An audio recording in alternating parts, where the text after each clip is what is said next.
This is my conversation with Don Watkins. Don is a fellow at the Ayn Rand Institute. He's the co-author, along with Yaron Brook, of Free Market Revolution and Equal is Unfair.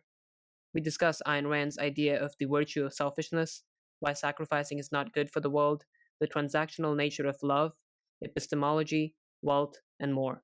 As you'll hear, Don and I have different views on how knowledge is created. We were unable to settle the debate in this conversation, but we both put forth our understandings of epistemology. Either way, this adds up to a very interesting conversation with plenty of counterculture ideas. To support this podcast, please check the link in the episode description, and I hope you enjoy the conversation. For many people, the word selfishness is a synonym of evil, and altruism, doing good for others even at a harm to oneself, is considered virtuous. You share the view of Ayn Rand, who thought of selfishness as a virtue. Can you describe the cultural connotation and perhaps this false dichotomy of happiness without morality and morality without happiness? And then also explain why being selfish is good for the world. Sure. Well, I think culturally, the way that selfishness is thought of is somebody who thinks of nobody but themselves. And certainly they don't value anything except themselves. So you can think about, for instance, the husband or wife who walks on the family without taking responsibility for the children or anything like that. It's will often be put as self-centered. And Ayn Rand and certainly I like that's obviously bad. That's not a good thing to be. And there is that kind of phenomenon. But to label that as selfish is superficial. And I'll come back to why in a second. But it's also results in what Ayn Rand called a package deal, which is it's grouping together things by non-essentials. Because even though that's what we would label as selfish, right? All I think about is myself. I don't think about other people at all. Who else do we put in the category of the selfish? It's not just the deadbeat dad or mom who walks out on their family, but we'll put productive people who earn a fortune through creating a successful business or something like that. And to put those two in the same category, and certainly in the same moral category, is disastrous, because what it ends up doing is it ends up smearing moral, noble people who are creative, who don't harm other people, who don't sacrifice other people on the quest for their own happiness. It groups them with the people who really make life hell for others. And the reason that I say it's superficial is because if you actually look at the functioning of those people, it's not that they're actually thinking about their interests. They're not thinking about what's genuinely good for me, what is going to help me thrive in the long term. What is myself? What are my values? What are my core principles? That they have no self in which to be centered, is one way Ayn Rand put it. And so, if you really look at, I think a better term for that mentality is narcissism. But narcissism is self doubt centered. It's that I don't have any real self esteem, and therefore what I'm really concerned with is kind of short range feeling superior to others, and uh, blindly going after what I happen to want in the moment. So if I think the starting point is to get that is not what I'm talking about when I'm talking about selfishness. What I'm talking about is being on a quest for the best life that you can achieve. And then there's a question of how to achieve it. And I don't think that is obvious. I don't think many of the things people think are good for you and actually support your happiness are good. And we can delve more into that. But the you mentioned this idea of happiness without morality and morality without happiness. And that's really the alternatives that the culture offers you. It's if you're on a pursuit of happiness, fine, no, like go for it. But the idea is you don't need the guidance of morality. Maybe you need the guidance of a psychologist or maybe a self-help guru. But morality, no, morality is not about you. Morality is about being indifferent towards yourself, or at least not treating yourself as more important in terms of how you align your choices than other people. And then you have morality without happiness. And that is precisely this idea. It's that what is the good? It's subordinating yourself to others. And if not subordinating yourself, tr- being, what's the word? Being sort of not prioritizing yourself. Mm. So it's why this one of billions of people. But in the end, that really means subordinating yourself to other people because, yeah, there's way more of them than you. So if I'm not treating my interests as any more important than the interest of others, well, they're always going to count me. And and so in the end, what we're offered, to put it simply, is the idea of pursue happiness, but you don't need to be concerned with moral principles, or be concerned with moral principles, but to hell with your happiness. Hmm. But is there a line that we kind of need to draw at being selfish, or is this not the right way to think about it? Because I would think that being selfish at a harm to another is not so moral. Well, the question is, what is actually to your interests? And by my view, the interests of human beings are in harmony. That is the way that we actually gain values from other people. What is it about other people that enables them to be able to offer me values? It's their minds, it's their creativity, it's their honesty, it's their integrity. It's them being on a quest to pursue their happiness. And so the way that I access those values and can enjoy them for my own life is not by taking advantage of them or sacrificing them or treating them as kind of a means to my end. It's by trading with them. Now, I'm using trade here in a really wide sense. In the narrow sense, there's millions of people and billions of people on the planet who I only interact with indirectly, right? I go to my grocery store and I give them some money and I get something that I value more than the money, which is my groceries. But trade, I think of as, in a more expansive sense, to mean I'm offering values in exchange for values. So with my friends, it's not like, well, I'll buy you dinner so that you'll spend some time with me. No, it's that the trade is spiritual in nature. It's that the value of being able to share part of my life with them and the value that I give them in terms of sharing my life the other way. Um, Nobody's sacrificing for anybody else, and that genuine sacrifices, when you're actually taking advantage of and using people, I think is short-sighted and detrimental to your own well-being.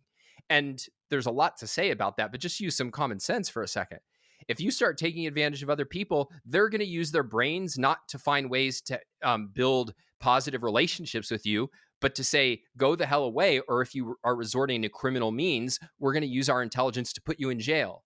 So they Right. go from being potential aids to potential threats. And so it's in that sense that I think the way Ayn Rand would often put it is that what she's for is the pursuit of your own interests without sacrificing yourself to others or others to yourself. And that's what's actually promotes human well-being. Hmm. But sadly, that's not how majority of the world thinks about it. A lot of people, at least, are driven by this idea of altruism morality, that you have to sacrifice, that you have to, um, you know, do good for others, even if it may be at a harm to yourself. And essentially, being selfish or pursuing your own rational self-interest is what enables these win-win situations that ultimately leads to a better world. And so, um, yeah, like I guess we can turn to sacrifice, the close counterpart of selfishness. And why do sacrifice and altruism at a broader societal level cause more harm and more problems than they solve? I mean, that, we could do 10 hours on, but I'll say a few things.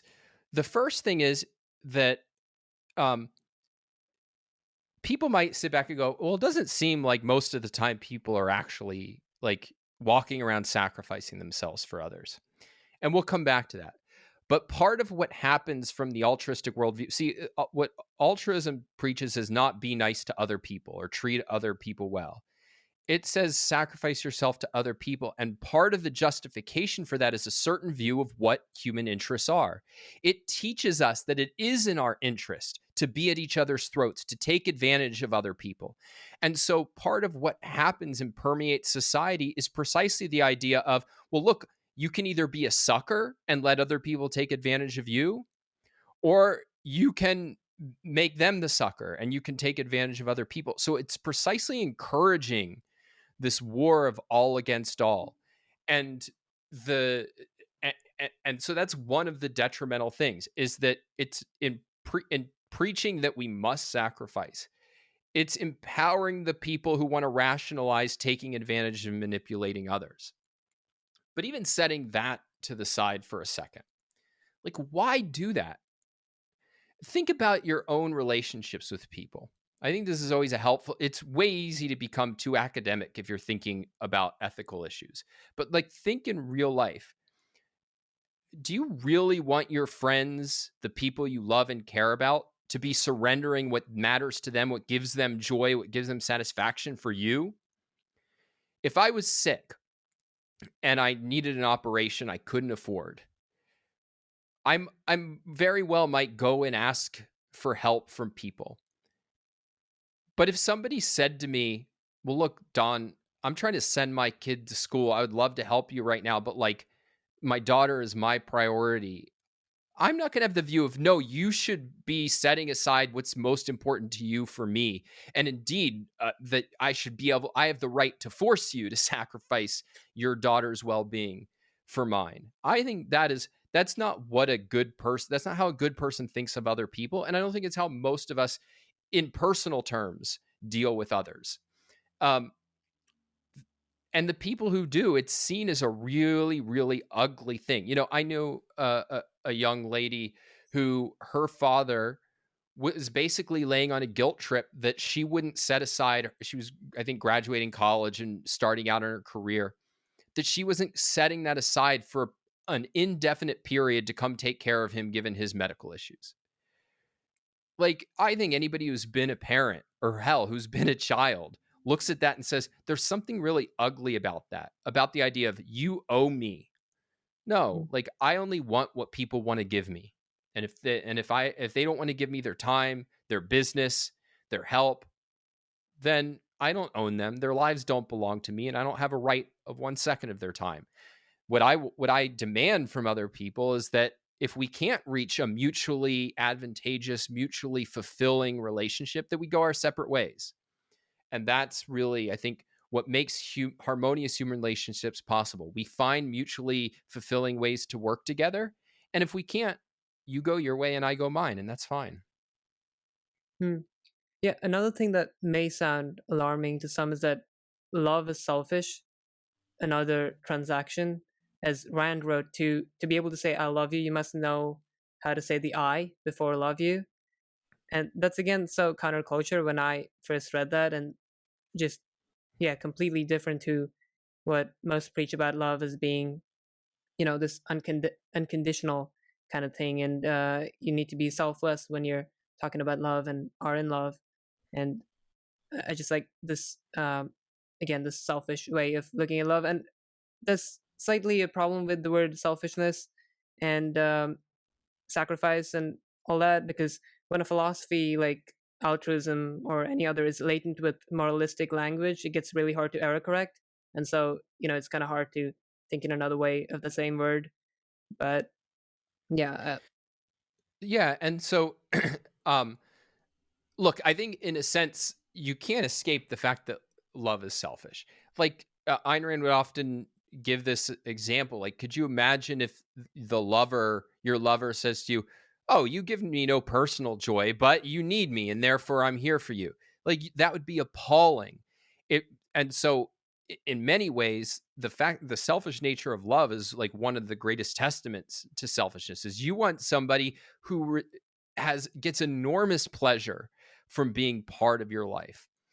That said, I get why people say it, but I actually think that people have a better, they're closer to my view of love than what altruism would have you think. For example, this idea of like, to say I love you, one must first be able to say the I, which comes from Ayn Rand's novel, The Fountainhead. Um, if you go into the psychology literature, I think a lot of people have gained value from attachment theory and its analysis of relationships. And one of the things that comes through in attachment theory is that a lot of relationships, why did they explode? It's because you have one partner who basically pulls the way in the face of intimacy, and another partner who's anxious and is just, trying to pull them closer in fear that they're going to go away.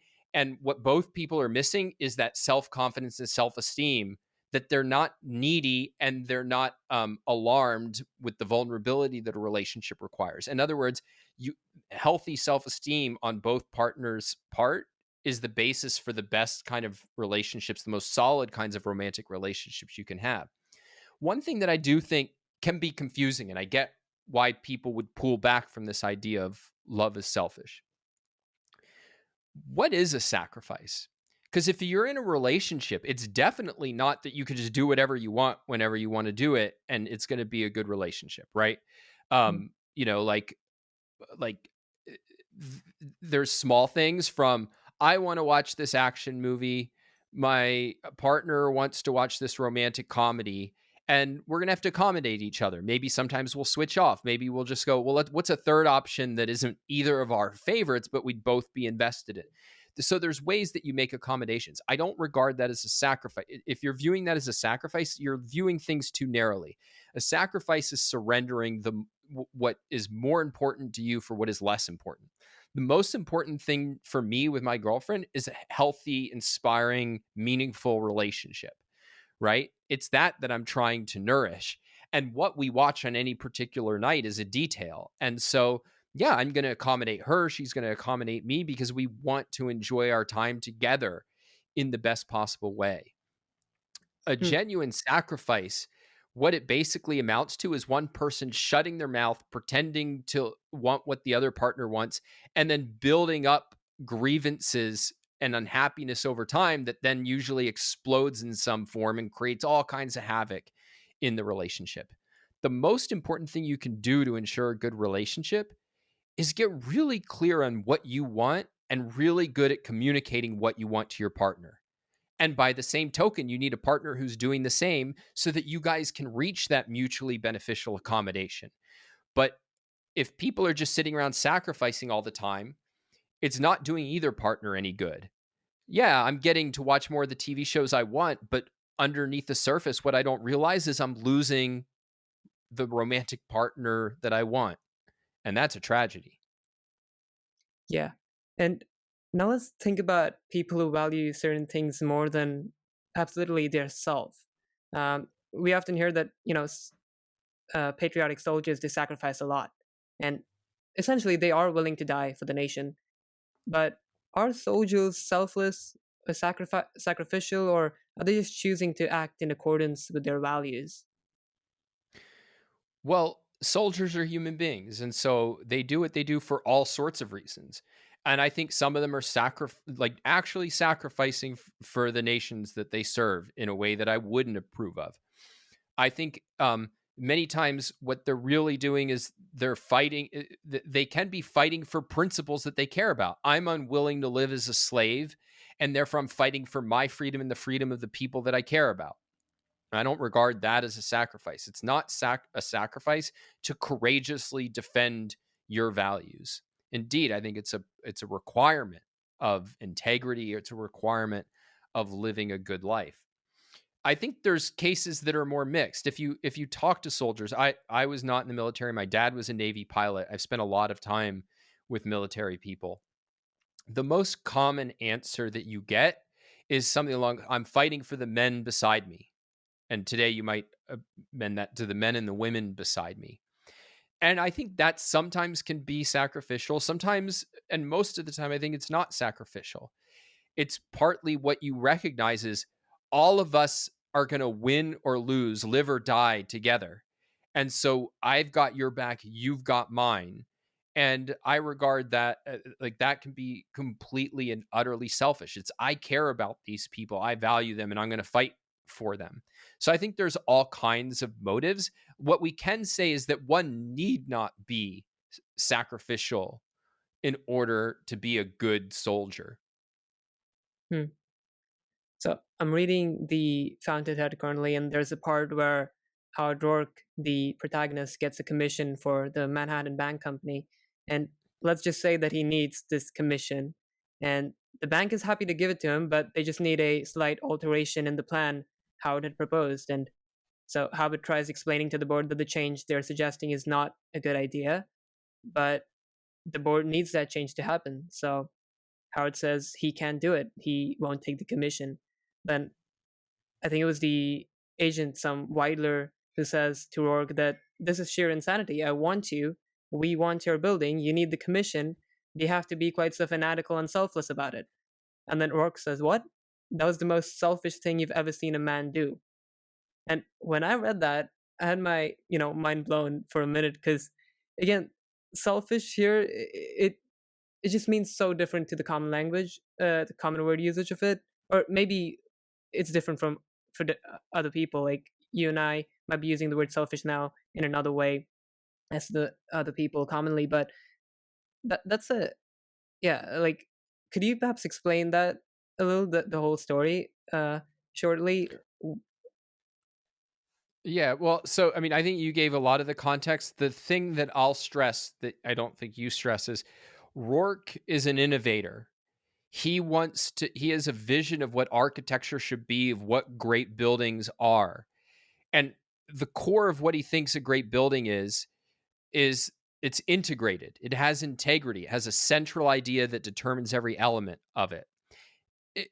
And in that sense, he's an artist. If you think about what makes great art, it is that integration, that it has a profound theme and every element is chosen to illustrate that theme down to the last detail. And so his view is that's what I'm after in life, is to do great art as an architecture. And what this person is offering me is, yeah, some money for a job, but it means throwing away what I'm after in life. The conventional view of what art is to your interests is often kind of boiled down to, oh, well, what your interests are is like money, status, and power. And if a person was only concerned with their interests, all they would be concerned with is like getting as much money, status, and power as they could. And Rourke's view is that is so far from what is actually good for me. What I'm actually after in life is a career as a creator who's able to reshape the earth in the image of my values. And so for him, it's not a sacrifice to turn down somebody who says, hey, go do this other thing. I mean, imagine if you told Steve Jobs, who is, famous for just being obsessing about like everything in that we create has to be as simple and as oriented towards the customer experience as possible. It has to be like the ultimate in simplicity and beauty. And you said, oh, well, hey, if we throw on a few more features that a couple specialists need, maybe this will get really popular and will make an extra, $100 million or something like that. He'd say, to hell with you. That's not what we're here for. We're here for Yeah. to create the best product, not to eke out every last penny that we can in profit. Yeah, you want to maximize profit once you've created a beautiful product that you want the world to use. But you got to keep your priorities straight. And so, yeah, does Rourke want to make a lot of money? Sure, he wants to make a lot of money building the kind of buildings that he thinks are beautiful. And so anything less than that, he's not interested. And I think that is what your orientation should be in life. What am I after? And anything that diverts me from that, even if it involves money, power, status, I'm not interested.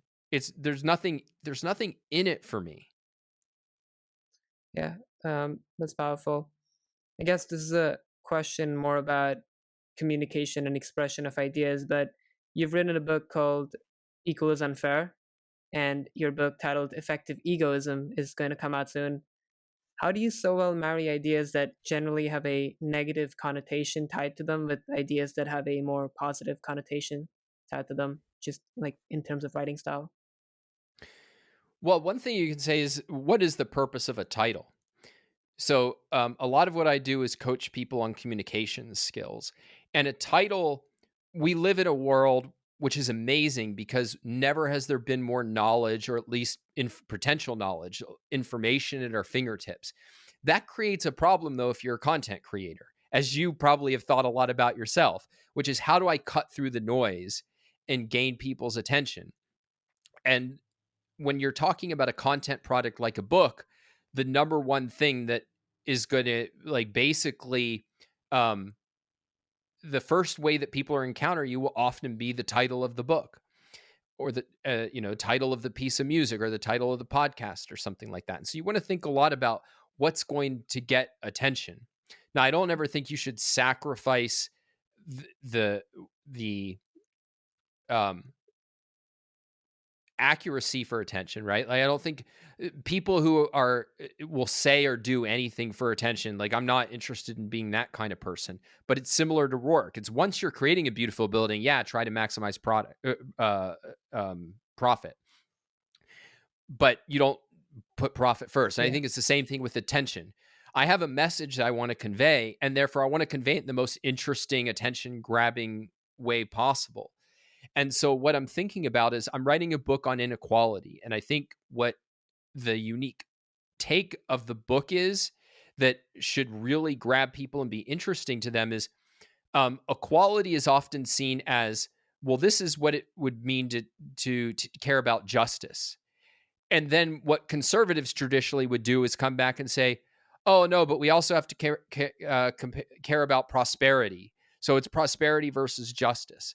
Well, my book, and co-authored with Yaron Brook, is about justice. And our view is trying to equalize people economically is unjust.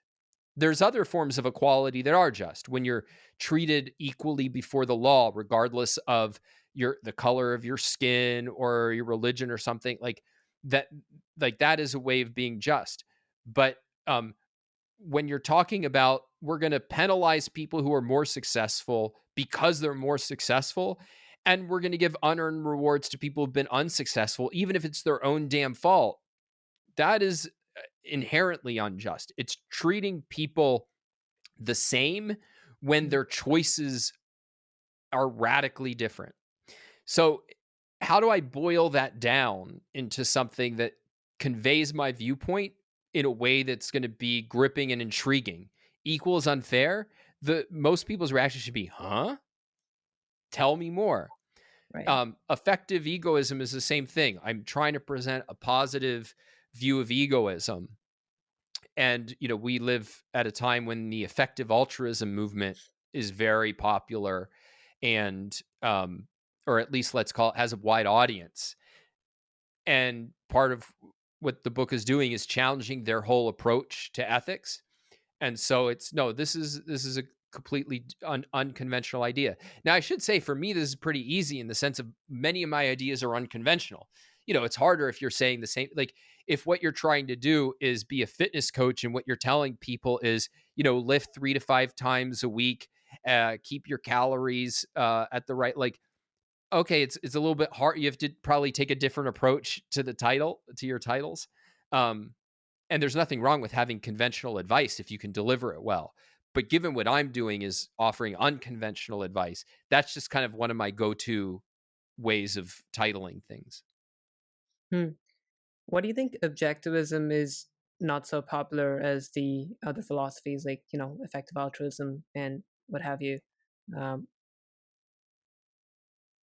I'll name 2 reasons. I think there's a lot of things. One is more fundamental and the second is more derivative.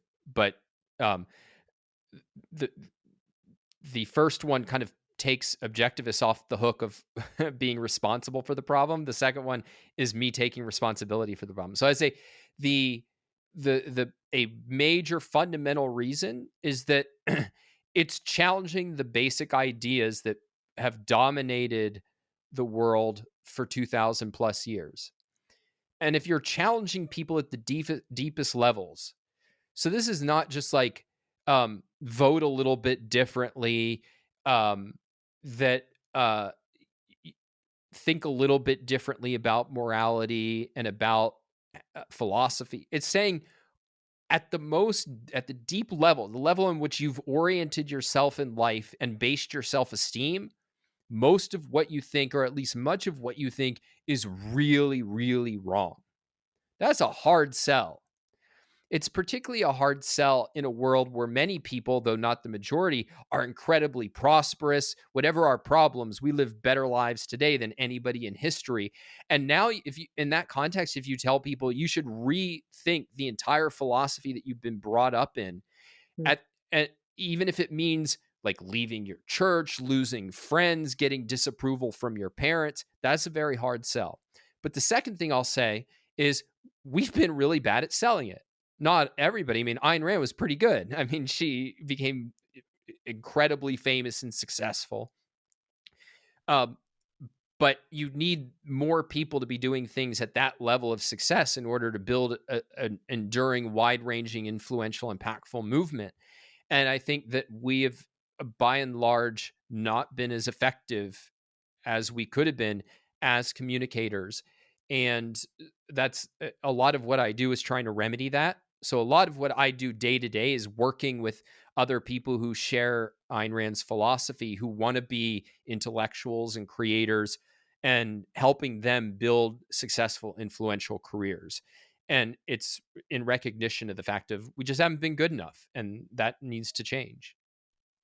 Do you think there's a reason behind that? Because, like, merging the first problem with the second one, then I would think that, if it's just such a hard sell, then maybe, like, we don't want to try calling out on people. Instead, just focusing on their ideas, not, the kind of person they are. Or, there's all sorts of labels that we can put to people, but those really aren't helpful.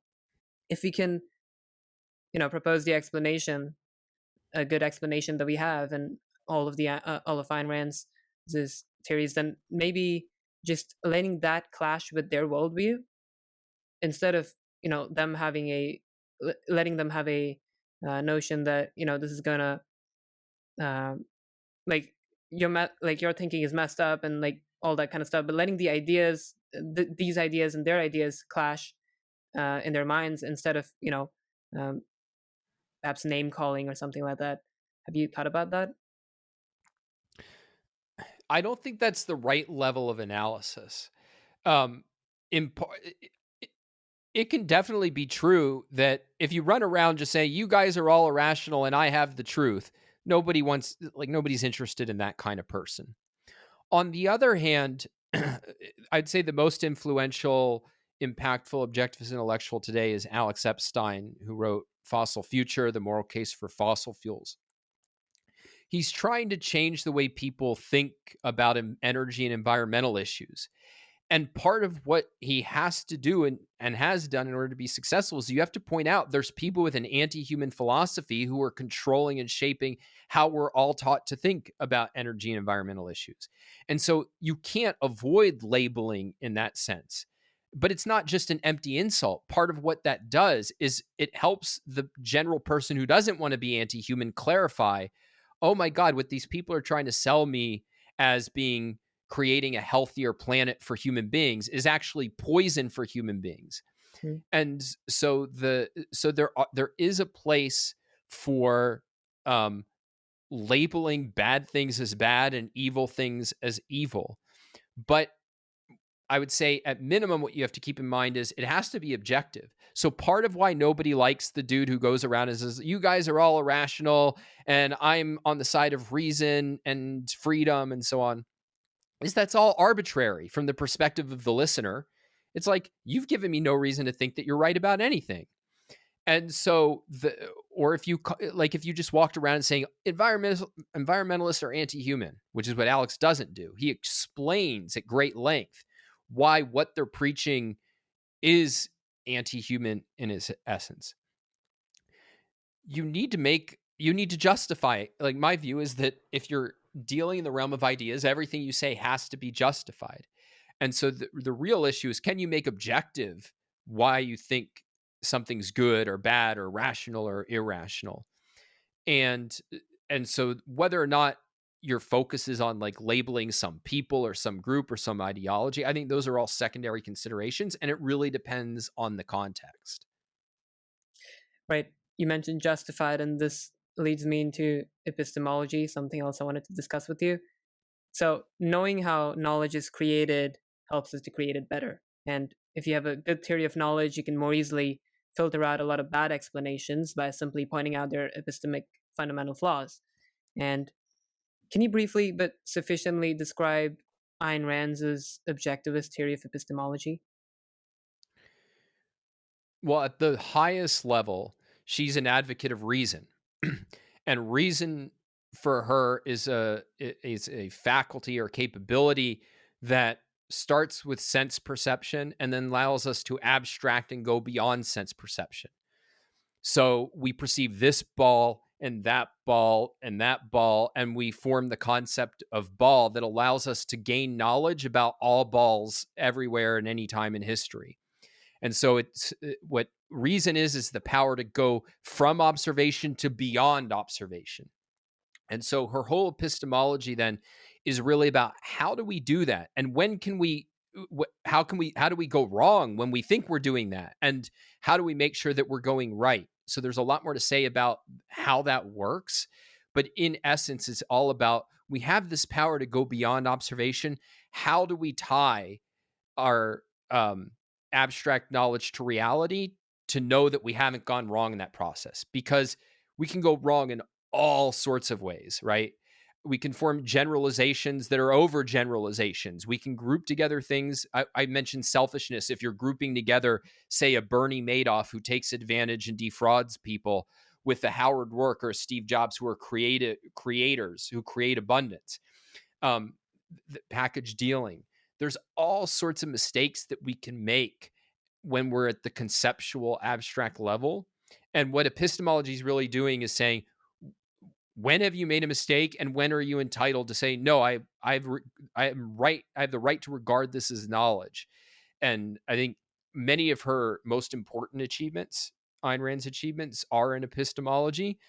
It's probably the least appreciated part of her philosophy, but I think it's incredibly powerful. And it's also an area where I think there's a lot of good work like being done and remaining to be done by people influenced by her.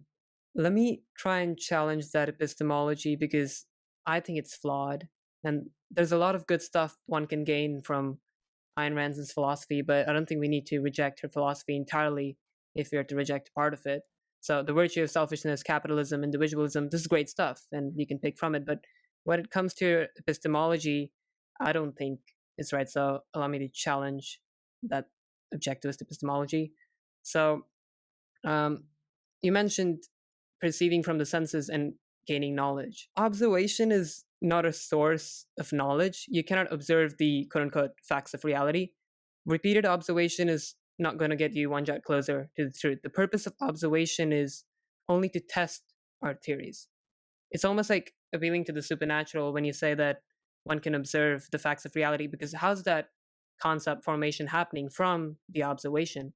I would think that all observation is theory laden, as Karl Popper said. And just to bring up an example so that I can better explain this. So, for millennia, our ancestors thought of stars in the night sky as these cold, dim, tiny pinpricks of light, and they used their senses to observe all that. But those aren't the facts of reality so far as we know it. Reality does consist of stars, but they're not cold, they're extremely hot. They're not dim, they're very bright. And they're definitely not tiny, they're pretty big. And we don't get there simply by observation. Our senses are actually quite misleading. And what we really do is begin with a problem and an existing explanation, existing knowledge that we have in our minds. We then use observation to check our conjectured explanations against reality. And we never arrive at final truth. No idea is justified in my sense. Everything we know is fallible, but that doesn't mean we can't know. That doesn't mean we know nothing. Our knowledge speaks a great deal about reality, but it's just that we don't know whether they're ultimately right. And observation is always theory laden, and without theory, we wouldn't understand our observations or the world. So there's kind of my glimpse. There's a glimpse of my understanding of knowledge, which I got from the philosophy of Karl Popper, which David Deutsch improves upon in his books, The Fabric of Reality and The Beginning of Infinity. Yeah. And I mean, I don't think we can resolve this whole debate. There's a lot of complex things there. I'd say like I did an interview with philosopher Jason Rines. So if you just search Don Watkins and Karl Popper, that's a little bit, I think, goes into some of the weeds on these issues more than we can here. And let me say, David Deutsch, I have a lot of respect for. I think he's a really interesting thinker. He really respects the power of the human mind. He has this line that I'm going to botch a little bit, but the essence of it is something like, anything not ruled out by the law of physics is possible given the right amount of knowledge. And Yeah. I think that is a profound insight about the power of the human mind. And so I have a lot of admiration for him. Um, but on this point, the idea that perception is theory laden, it comes from a wrong view of what perception is. That is, if you look at the history of philosophy, all of the attacks on perception, um, or at least let's put it, most of the attacks of perception, the basic error is that you're either attributing too little to what we get directly from observation or too much. And so what you're talking about is like perceiving the stars and we perceive them as cold and they're really hot. What that is it's attributing things to perception that aren't in perception. What you get with perception is just the raw sight of there's that, Mm. like the thing when I open my eyes. Any description about it, you're now using abstractions. Oh, it's this, it's that. I'm inferring that it has a certain temperature. I'm inferring that it is a certain size. No, what observation gives you is just the raw thing that happens when you open your eyes and look up. But how then? And so the idea that raw seeing, feeling, tasting, touching is distortive. In the end, it's incoherent because anytime you say, "Oh, I've discovered an illusion. I thought this thing was hot and now it's cold," you're just appealing to more sense data. You're appealing to more observation, and so you can't say, "Oh, like, well, what makes you think that this later data is any better than the earlier data?" There's a lot to say. I have some videos where I talk about sense perception. People can also look up a book by the philosopher Harry Binswanger called How We Know, which tackles this in more detail. Now, there is something plausible about the theory ladenness of observation, which is that by the time we're adults, we've automatized so much conceptual knowledge that it's not like when I look at you, I see a human being and I see a room and I attribute you as a person sitting in a certain room and, um, of a certain age. And there's, a male, there's all sorts of knowledge that without me even trying is automatically part of this, um, presentation of awareness, of this kind of slice of awareness that we're engaged in right now. But the point is that wasn't there from the time I was a baby. It was something acquired over time and automatized. And I'm able conceptually to strip it away from the actual act of perception. It's not like I can't set that aside and think intellectually, all right, well, what am I seeing versus what am I conceptually attributing to this moment? I can do that and I can question all of those inferences. But the actual act of perception is just the automatized, or I'm sorry, not the automatic awareness, um, that comes from me interacting with the world. And there's nothing distortive about that. And there couldn't be anything distortive about that. So that's at least a start on where I think there's a differing. Hmm. Yeah. The way I think of, even seeing the world. So since we're all human, like biological creatures, our biology is obviously the same, and even kids will see in the same way as we do. Uh, as far as we understand biology, there's like this light reflecting from a certain object that enters our eye, and then there's like just so much of processing going on over there, and like anyone in middle school, high school biology knows, like it has to enter the cornea, it touches the lens, and then it gets transferred into neural signals, and then gets uh, like there's these electrical crackles in the brain that we process again, that the brain processes, and that we understand as what we see. And so again, I don't Well, know there's if. a huge error. So that what you said is right insofar as it goes, but there's a huge error, and this goes back to the beginnings of philosophy. But it really, a lot of it in the way that we're taught to think about it comes from the philosopher Kant, who wrote in the late 18th century. What you described is how we perceive Hmm. the processing. And what often happens is that gets conflated with what we perceive. Oh, we don't perceive objects in reality. We perceive the light bouncing off our retina. No, no, no. You're confusing the what and the how. That's how we perceive the object. But what we perceive is the object. And what Kant said is basically the only way that you could perceive an object as it really is if there was no processing, if there was no how. And Rand's view, which is the right view in my judgment, is there has to be a how. There has to be a process. All knowledge is process knowledge. And indeed, how did you learn that there was light bouncing off objects and going into a retina?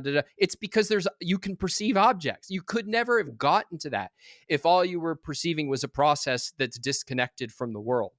And so the whole way that we're taught that we need to really, really be careful when we're distinguishing the what and the how. They can be distinguished, but the how is just how we perceive the what. And it's not distortive. It's not the it doesn't prevent us from getting at reality as it really is. There is no reality as it really isn't. It's how we access reality. Knowledge is processed. Like that, you couldn't have knowledge apart from processing.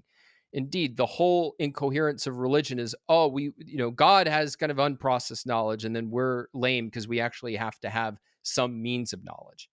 But I mean, it's the processing. It's really valuable to know about the how, but it doesn't change the what. Sure. I think I'll need to look into your YouTube videos and kind of try and understand. And let me just give you a quick, easy to think of example about we actually aren't confused by this in real life. So, for instance, go stand. I have my phone here, right? I see it and I feel it. Two different hows, same what. Neither of them is a distortion, even though they're radically different, right? I have a radically different sense modality, and yet it's the same object. There's no contradiction between what I see and what I feel. It's just more kinds of information about the object. So even if our senses, or let's say an alien had senses that worked in a radically different way, all that would be is a change in the how, no different from the change between feeling and sight for us. It doesn't lead to different laws of physics, just like blind people don't reach different conclusions about the laws of physics. Because what we have is just different variations in the how, not the what, not the object of knowledge. Let's switch gears and turn to the final topic I wanted to speak to you on, wealth creation. So there's this political and economic movement called degrowth that's gaining traction. I think it's a very anti-human movement, and I'm curious what you think of it and progress and wealth creation in general.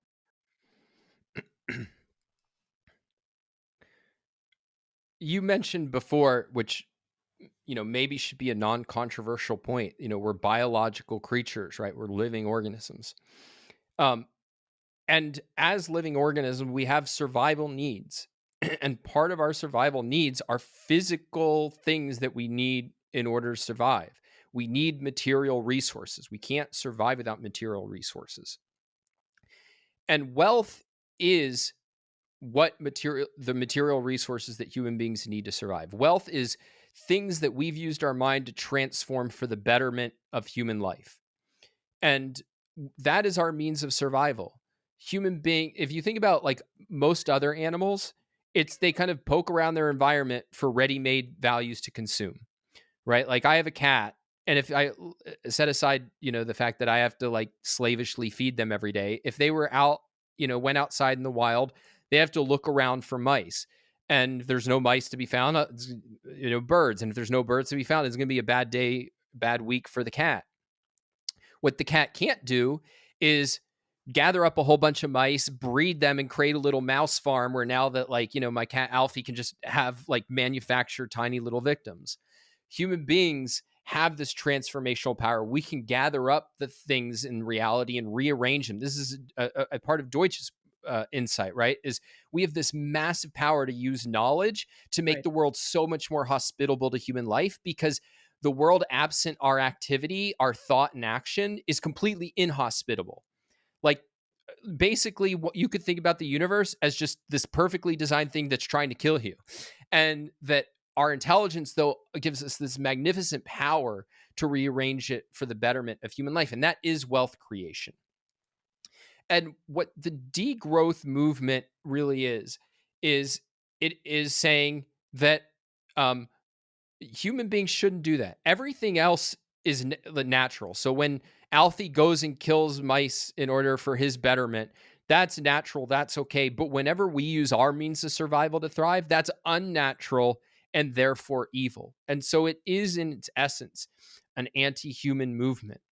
And I mean, we could get into like the motives of it or everything, but I think most people are not anti-human. What they'll find appealing in it is a few things.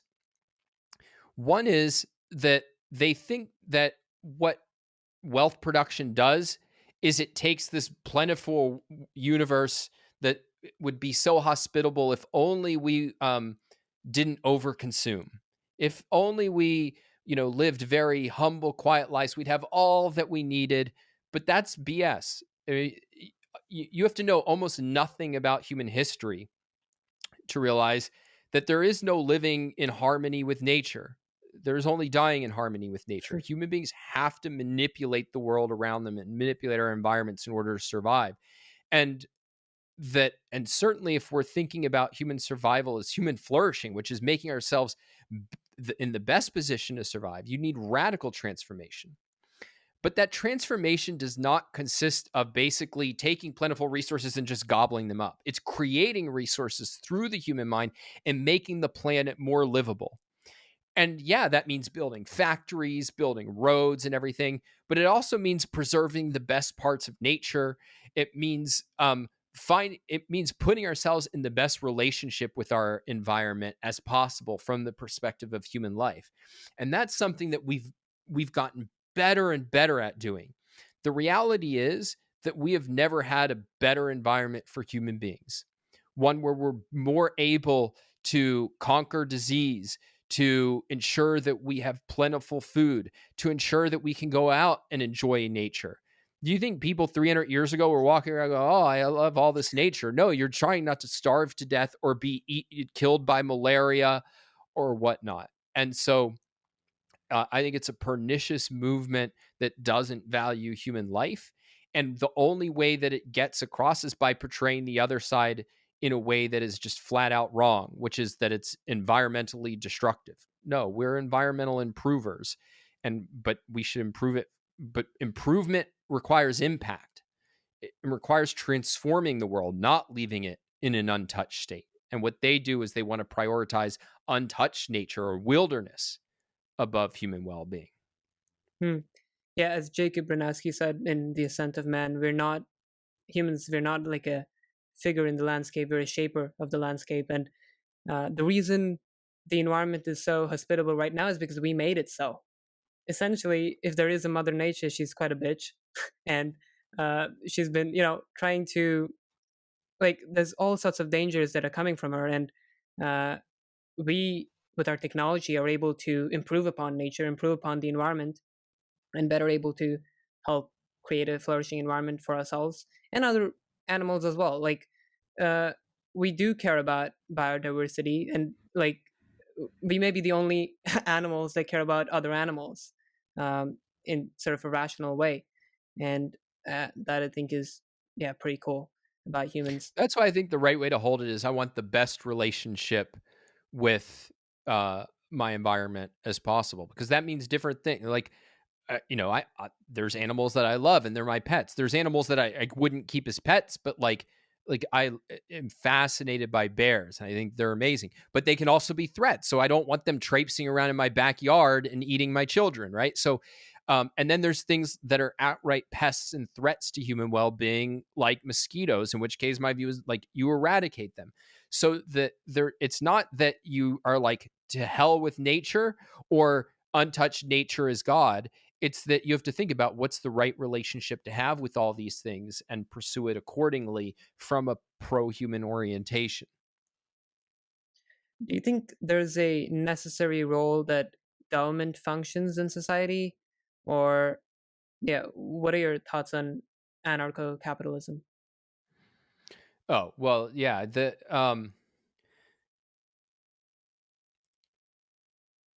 we've talked a lot about the incredible values that other people have to offer. And if you think even more widely about the values of living in a society, they're enormous. The two basic ones being knowledge and trade. Is that, I mean, the fact of like you and I, where do you live roughly? I'm not asking for your Mumbai, address, but India. like, okay. Yeah, the fact that we live across the globe and right now we're learning from each other, like that's an amazing part of living in a human society. But not every society allows human beings to thrive and achieve knowledge and achieve trade and pursue their own interests. Other people can also be threats to us. And in particular, if they take up arms against us, if they're using brute force against us. I said before that the right way to interact is that we interact in um, in mutually advantageous and mutually fulfilling ways, or we go our own way. Well, you can't do that if somebody's waving a gun at you. It's precisely, I can't go my own way. They're forcing me to act against my own vision, my own initiative, my own interests. And so other people can be incredible threats. Like we would be better off basically living like, with a couple of friends in the forest than we would in like the Soviet Union tyranny or North Korea or something like that. And so what is it that allows us to have a society where we can all flourish at the same time and go our separate ways as individuals if we don't see eye to eye on something? Is you need a free country. But freedom is not a default. Freedom is a huge achievement. And in particular, it requires an objective legal system that says, all right, how are we going to treat people suspected of committing a crime? How are we going to prove that they committed a crime? How are we going to make sure that we don't punish people in a way that's unjust? How are we going to protect the good and penalize the bad? Doing that is an achievement. It took human beings thousands of years to figure out how to do it, even like half-assed well. And what anarchism really amounts to is no, let's throw all of that achievement out. And hey, if we just kind of go out and do whatever we feel like, I'm sure it'll work out. It's such an it's ignoring facts about human nature and human history on such a grand scale that in practice, if everybody can unilaterally use force against each other, what you have is gang warfare. And the anarchists are like, well, here, let me tell you why you'll like my kind of gang warfare. I'm sure it'll work out great. It's so diluted and removed from reality. And it ignores the awe inspiring achievement of countries like the United States, even countries that I think are like flawed in many ways, are way better than an anarchist alternative. I would way rather be in India than in a place where what you have is warring tribes Hmm. like duking it out. And so even if you have a grip on semi-freedom, you should be really proud of that and happy and appreciative of it, even as you fight for something better. And so, like in the United States, I think there's many flaws in the country, and certainly historically many flaws. But what they did get right, the founding fathers of this country got right, that I really admire, and I think is like a sacred achievement, is they got the right goal, the right ideal, that what you want is a system that protects the rights of the individual to life, liberty, and the pursuit of happiness. Now we actually have to realize that ideal, and that's a long, hard road. In part, you have to figure out, what does that ideal really mean? What does it mean to have a country dedicated to the rights of the individual? But that's the right goal, and the closer we can get to that goal, the better. And what anarchism is no, throw out the goal. It's, you can use force against whoever you want, and I can use force against whoever I want. And yeah, I understand they have a whole bunch of rationalizations for how they say it's going to work out, but I just regard those as they're either gullible or dishonest, because we've seen anarchy in practice over and over. It's really the default. When human beings don't succeed in organizing, in political organization and social organization, what you're left with is anarchy. Hmm. And human beings cannot thrive in that kind of position. Sure. Lastly, I guess we could just tie it all up together by I want to get your idea of happiness and how you think about happiness and the pursuit of happiness.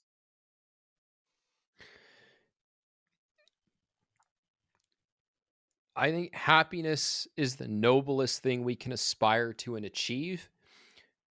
But to get that, you have to get that happiness is not like some trivial, I feel great right now. I had a good time last night. All those things are fine. Like if you're feeling good, I'm more power to you. That's a great thing. Having fun, love it. All for it. But happiness is a certain perspective on your life as a whole. It's that I'm achieving the most important things in my life and I'm on the path to even better things in the future. When somebody tells you that they're happy, I was on an interview show a few years ago, and the host was asking me and some of my other like colleagues, like, "Are you happy?"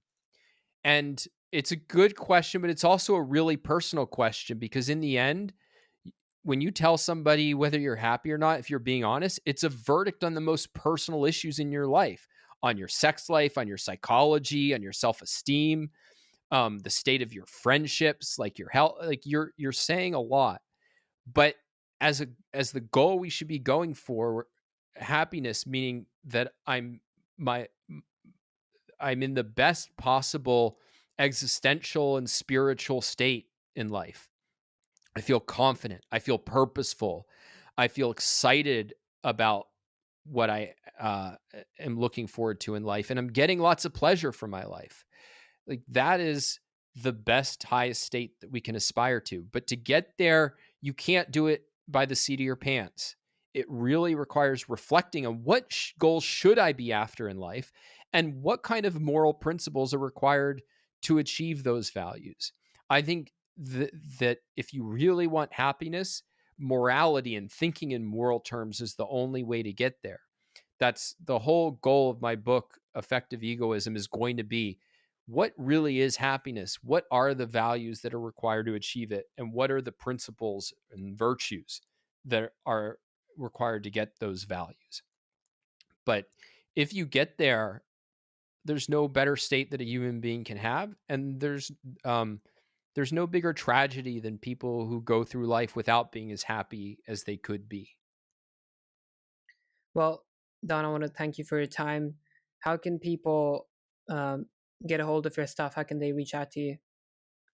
Best way is to follow me on Twitter at Don's Writing, all one word. And that's basically where I put out all my content and talk about all my projects. And I try to be really responsive. Whatever its flaws, Twitter's cool in that you can just really have amazing conversations with like anybody you'd ever want to have a conversation with. Awesome. Thank you.